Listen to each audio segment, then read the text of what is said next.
Well, Cardinals fans, we finally have a coach. The Arizona Cardinals announced today that they have hired Philadelphia Eagles defensive coordinator Jonathan Gannon as their next head coach. In this video, I'm going to talk about Jonathan Gannon and why I think we should be optimistic about this hire. During Gannon's time as the defensive coordinator for the Eagles, they had an outstanding unit. In 2021, they ranked 10th in total yards allowed, and this year they ranked 3rd. They also had a franchise record 70 sacks. This unit got at the quarterback and was impressive throughout the season. Now, unfortunately, the way things ended in the Super Bowl has left a bad taste in the mouth of many fans. But I would urge you not to let that skew your view of Gannon. No coach should be judged based on their worst game. I know some will say, well, this was the biggest stage when it matters, so that's a problem. I would like to remind you, though, that Sean McVay, the wonder boy of offense in the NFL, put up an all-time low 3 points in his first Super Bowl appearance. This is a coach who's supposed to be the best offensive mind of this generation, and he put up 3 points. But as we know, he went on to win his next Super Bowl appearance. Don't let this one game, a loss to Patrick Mahomes and Andy Reid, completely throw out everything that Gannon has done with the Eagles. Now, some would also argue that he had a loaded defense and he kind of just rode that. And it is true that the Eagles have probably the best defensive personnel in the NFL, or at least in the top 3 in that regard. But I don't think we should hold that against him. There were improvements in his first year as defensive coordinator, and then they improved in his second year. You still have to be a good coach to make that happen, even with good personnel. Bottom line is, he's a good defensive coach, even with that personnel,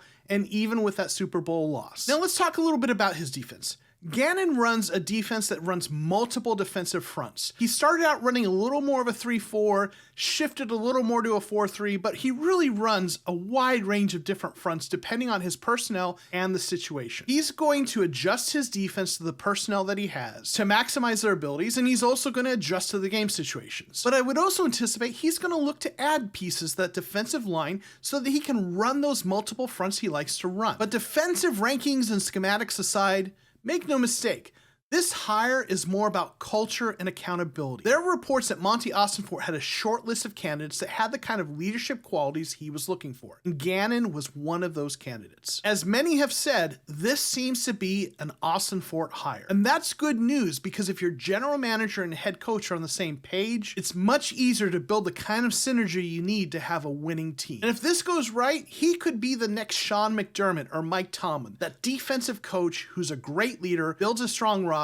and is competitive year in and year out. But the biggest key in all of this is going to be building that roster. Monty Ossenfort is the biggest key to turning this thing around. He needs to get the right players for the system, the right type of players in terms of their football IQ and character, and he needs to nail the draft. There's a lot to prove, and they've got a lot of work to turn this thing around. But I am optimistic about this hire. And one last note, I think Michael Bidwell deserves some kudos for this offseason. I know he's drawn a lot of criticism, but he moved on from Cliff and Kime and hired a general manager and head coach from outside of the organization. And equally as important, it seems like he let his new GM hire the guy he wanted. Whatever you might think of Jonathan Gannon as the new coach, the fact that Michael Bidwell let his GM pick his guy is a big step in the right direction, considering Bidwell has earned a reputation for meddling and being a micromanager. Hopefully this is a positive sign for the direction of the organization overall. But again, we have to see how it plays out. They need to do it on the field. So now that we have our general manager and coach, who are some of the players you hope they add to this roster through free agency or the draft? Let me know in the comments below. And while you're there, please be sure to click like and subscribe. Thanks for watching, and we'll see you next time on The Cardinal Rule.